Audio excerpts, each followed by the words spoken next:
Hello guys, आपका मेरे channel BBM lion में बहुत बहुत स्वागत है। मासिक परीक्षा के लिए सोशल साइंस के 10 प्रश्नों को यहाँ पर प्रस्तुत किया जा रहा है। पहला प्रश्न है, निम्नलिखित के पूरे नाम लिखिए।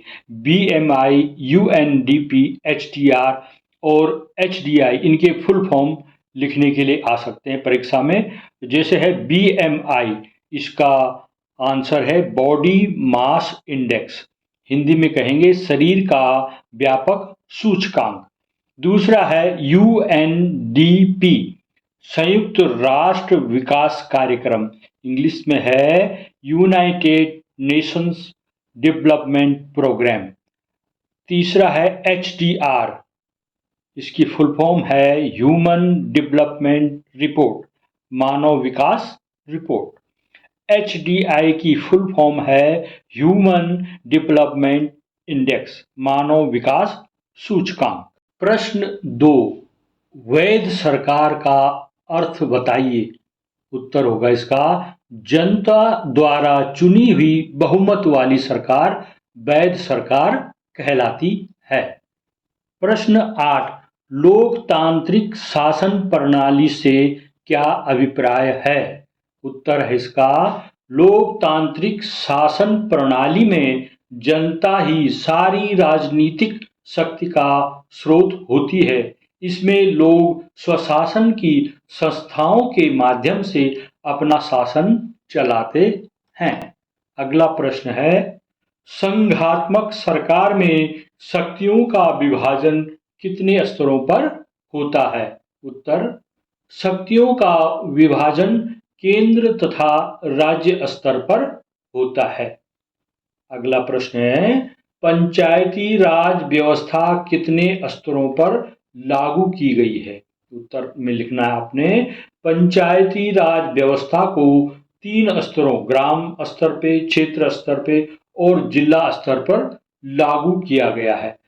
प्यारे बच्चों, आपने पंचायत चुनाव होते देखा होगा। इसमें ग्राम प्रधान का चुनाव ग्राम सभा के मतदाता करते हैं, क्षेत्र पंचायत सदस्य का चुनाव क्षेत्र के मतदाता करते हैं, फिर सभी निर्वाचित पंचायत सदस्य ब्लॉक प्रमुख का चुनाव करते हैं। इसी प्रकार निर्वाचित जिला पंचायत सदस्य जिला पंचायत अध्यक्ष का चुनाव करते हैं। अगला है, एथनिक यानी नस्लीय शब्द से आप क्या समझते हैं।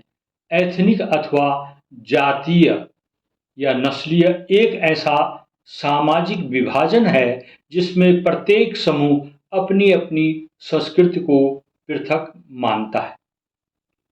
अगला प्रश्न भूगोल से आ सकता है ये, भारतीय मिट्टी को कितने भागों में बांटा जाता है। आंसर है इसका, जलोढ़ मिट्टी, काली मिट्टी, लाल मिट्टी, लैटराइट मिट्टी, पर्वतीय एवं मरुस्थलीय मिट्टी।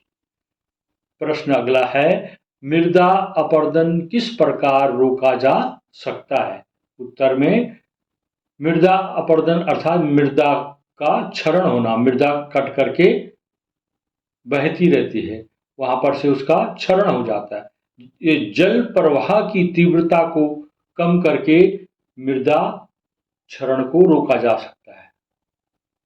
तथा दूसरा है, वृक्षारोपण कार्यक्रम द्वारा वृक्षारोपण किया जाए तो उससे भी मृदा अपरदन को रोका जा सकता है। अगर जंगलों में वृक्षारोपण होगा, खाली जगह बंजर जगहों में वृक्षारोपण होगा, तो जब बारिश होगी तो उससे जो मिट्टी का कटान नहीं हो पाएगा, मिट्टी कम से कम बह के जाएगी। तो इस तरह से ये प्रश्न है। अगला है, यंग इटली की स्थापना कब और किसने की।